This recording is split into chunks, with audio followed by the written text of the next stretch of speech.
At some point in the next few years, Oklahoma and Texas are going to be jumping ship from the Big 12 to the SEC and taking with them, of course, most of the money, most of the facilities, the recruiting prowess, the power, the national reputation, and the attention of most of college football across the nation. And also, as we'll find out in the next few minutes, most of the successful Big 12 history goes with Texas and even more so Oklahoma. Welcome into the voice of college football.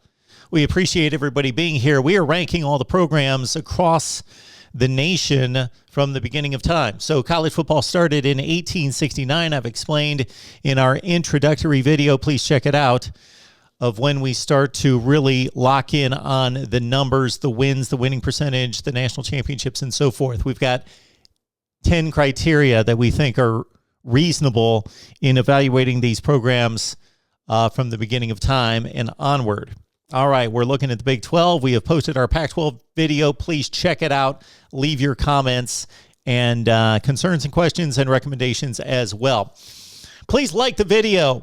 We can present these types of topics that take hours and hours of research and confirmation if we get your support. So please share them out on social media. People on Twitter and Facebook that follow you, guess what? They have no idea that we are the voice of college football, and we are discussing and debating and analyzing the sport we all love each and every day with you. The Big 12 actually started in 1907 as the Missouri Valley Conference, and only one current member, Kansas. Yes, Kansas has been the charter member of the Big 12 all the way through. Missouri Valley Conference initially, along with at that point, it was Missouri and Nebraska. Of course, Missouri stayed in the conference for quite some time, as did Nebraska before it moving to the SEC and the Big 12, respectively. All right, to the current membership. Kansas was the original in 1907.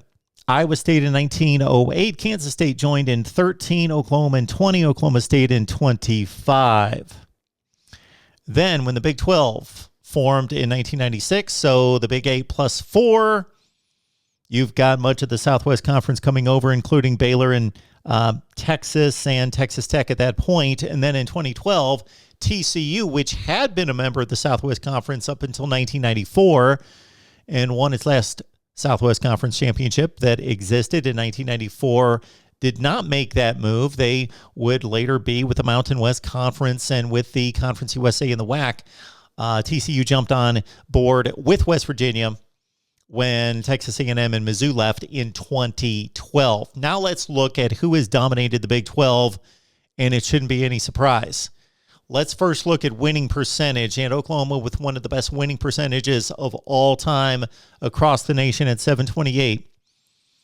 Texas has fallen behind, of course, in the past 10 or 12 years. Last time they went to a national championship game, 2009.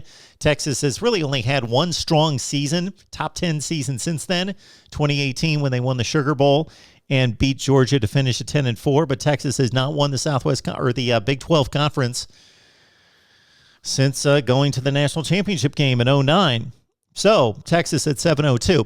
No other team is above 60% winning percentage. You see West Virginia at 596. TCU is above 53% winning percentage, and on down the line. Baylor over 500 as well. What's really remarkable is that Kansas State was a tremendous football program once Bill Snyder got it rolling. He is the greatest college football coach that does not get the recognition he deserves.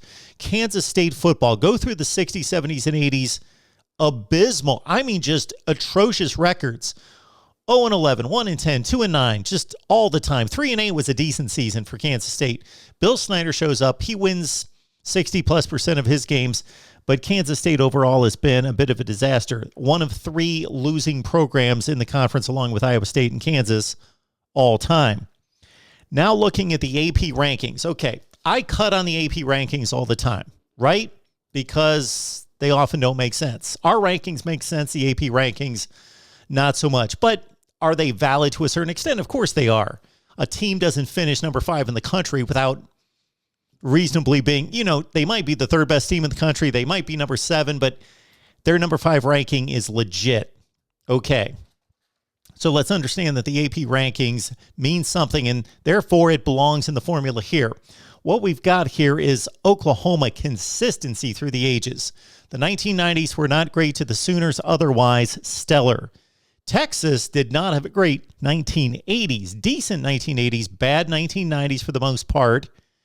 Then Mac Brown jumped on board and Texas kicked it into gear for a decade, and now they've been down again for the most part for the last 12 or 13 years.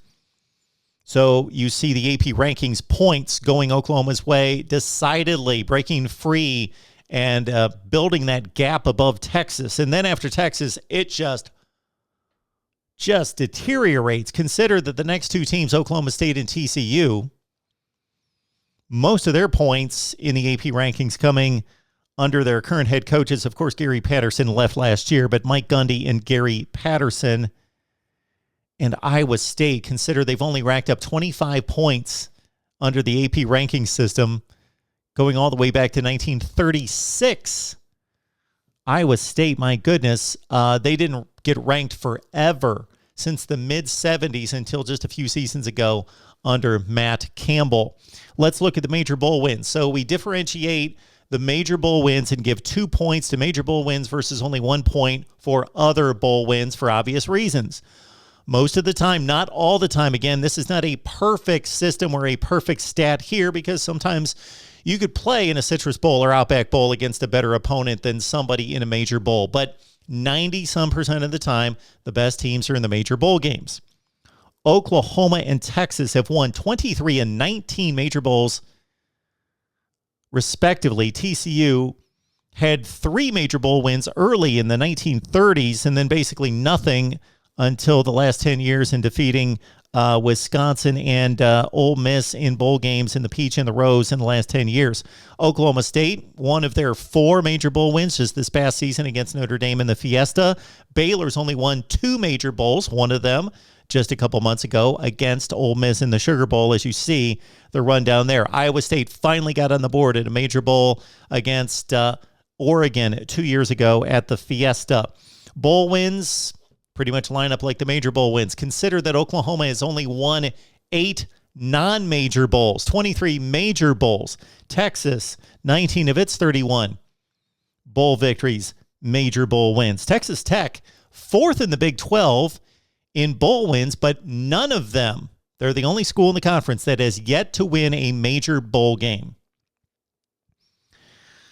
All right, let's check out the conference championships, and this is where you would expect Texas and Oklahoma to be neck and neck, but the Oklahoma dominance since the Big 12 became the Big 12 in 1996 has been rather stellar. 14 conference championships during that time, and of course, think about it, since Texas last won the Big 12 in 2009, Oklahoma's won it probably, 8 or 9 times just in that period of time. Interesting to note here, there's no way for us to present this accurately because teams and programs have switched conferences just so many times throughout the years that, for example, West Virginia's got 15 conference championships. Well, none of those in the Big 12. They won those in the Southern Conference and then also, of course, in the Big East.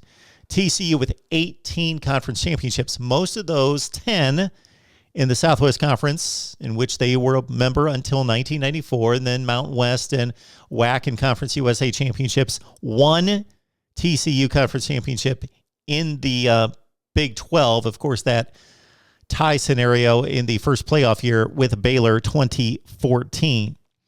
All right, let's go to national championships. I explained in the first video that the national championships are not, we do not, folks, you know this from watching us on a regular basis. We don't believe in groupthink. We don't just believe what we're told. We think here at the Voice of College Football. You're a thinker. I'm a thinker. We can analyze the situation ourselves. The AP National Championships, are some of them valid? Absolutely. Are some of them tainted? Absolutely. Are some of them completely wrong? Absolutely. We have looked at all the national championships, and of course the claimed national championships are ridiculous for schools to go out and claim them themselves. I don't think that's a biased situation, is it? So We have gone through all the national championships, going all the way back to, what did we do, 1922. Why? Because if you look at the first 30 or 40 national championships starting in 1869, first of all, most of those teams are irrelevant now. Most of those programs are completely irrelevant now. The other factor is that for the first 15 or 20 years of college football, there were only like 4 or 5 teams. So there's no perfect year to start this. But right in the mid-20s was the time in which there were a reasonable number of games being played and a reasonable number of teams. So we went back 100 years on the national championships, and we have redistributed national championships where it needs to be. Oklahoma won its last national title, of course, in 2000. Texas in 2005. That's the conference's last recognized title. But Oklahoma State wins a national championship in our book in 2011. Are they the lone national champion? No. It's a 3-way tie for the national championship. All right. Some people out there may not like it, but that is the best approach. We will have that discussion at some point. All right, NFL draft selections again. Oklahoma and Texas dominate at 402 and 352, respectively. I was a bit surprised by Baylor coming in next at 242, and also consider the TCU, having played all those seasons, about 18 to 19 seasons outside the Power 5 in the Group of 5, have more draft picks than just about everybody else in the conference as well. First round selections. That follows right in line with the most draft picks. Oklahoma 49, Texas 45. Then there's nobody with more than 21. Oklahoma State and Baylor. Iowa State, get this. Can you imagine? The NFL draft started in 1936 and Iowa State has 1 first round pick. All-Americans, is this a flawed statistic? Yes. Is it a great indication as to which schools had the best players? Absolutely. It's both. It's not perfect. Human judgment is off. You know, I cite 2015 in particular at the running back position. You had Derrick Henry, Christian McCaffrey, Dalvin Cook, Zeke Elliott. Could they all be All-Americans? No. Did they all deserve to be All-Americans? Yes. All-Americans all time. Oklahoma with a nice advantage on Texas, 82-61. And again, you've got Oklahoma pretty much based on the last 13 or 14 years in particular has widened the gap over Texas. And then Texas is so much better than everybody else. So you got Oklahoma, Tier 1, Texas, Tier 2, and then everybody else. Same thing with All-Americans. No one has more than 20. OU 82, Texas 61. Heisman trophies. Oklahoma has bulked up its total here in the last 20 seasons. Jason White, 03. Sam Bradford, 08. Baker Mayfield, 17. Kyler Murray, 18. That's 4 of its 7. Texas is the only school in the conference other than Oklahoma with more than 1. And then we looked at the national awards. So these are all the position awards. And again, check out the criteria in the introductory video. I will try to remember to leave that link down in the description section below. Oklahoma's won the most major awards. This is in addition to the Heisman, 24, Texas 15. It is once again astounding that Iowa State and Kansas, with all this football history, have never won a major player award. There seems to be no question that Oklahoma has dominated this conference in the last 12 or 14 years. It was vying with Texas for Big 12, Big 8 dominance all time. And, of course, Texas back in the Southwest Conference, so much of its legacy and history and numbers were built up in the Southwest Conference up until 1995. But Oklahoma has taken over here in recent years. 3,125 points to Texas's 2,601, and then it really falls off the map. TCU in third place, West Virginia and Oklahoma State you see right there. Also keep in mind that if you look across the Power 5 between Kansas State, Kansas, and Iowa State, it's difficult to find 3 worse programs in major college football. our look at the Big 12. Would love to know your thoughts down below. Leave your comments. We still got to knock out the ACC, the Big 10, and the SEC. Then we're going to put it all together, check out the numbers. We will correct the numbers if we have an issue, and probably do a live stream. That would be great to get everybody on the line. Check out your comments, your questions, take phone calls, work through the math. Maybe it'll be a workshop, a working overnight session for me to double check the numbers, take your calls and your comments on the greatest programs in the history of college football. That was the Big 12 version. Tell everyone to watch this video because we want to continue to produce this kind of content right here at the Voice of College Football.